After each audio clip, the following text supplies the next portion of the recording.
Ikinilala ang mga natatanging student filmmakers sa ika-21 edisyon ng Mise-en-Scène ng University of the Assumption, ang taunang film festival ng universidad na nagtatampok ng husay sa storytelling at cinematic craft ng mga estudyante.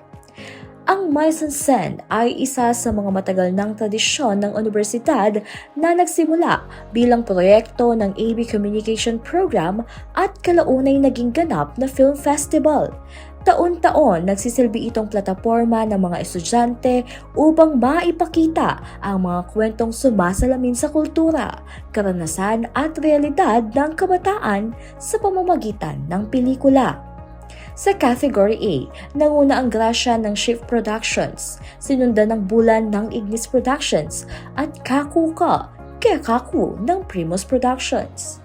Sa Category B, nagwagi ang Balitang Balita sa Radyong Sira ng Diosdado Pictures, kasunod ang Before the Stars Fade ng Sinag Productions at Si Ma'am sa Palengke ng Aninag Productions.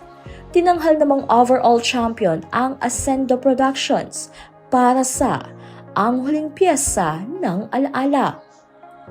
Sa major awards, kinilala ang grasya at Balitang Balita sa Radyong Sira sa production design, cinematography at screenplay, habang parehong nagwagi ang Huling Piyesa ng Alaala at Balitang Balita sa Radyong Sira sa sounds editing at musical scoring. Sa Best Director, pinarangalan ang Bulan para sa Category A at Before the Stars Fade para sa Category B. Sa minor awards, wagi ang Huling Piyesa ng Alaala sa Best Film Poster at Best Film Trailer sa Category A, habang ang Balitang Balita sa Radyong Sira naman ng Diosdado Pictures ang kinilala sa kaparehong kategorya para sa Category B.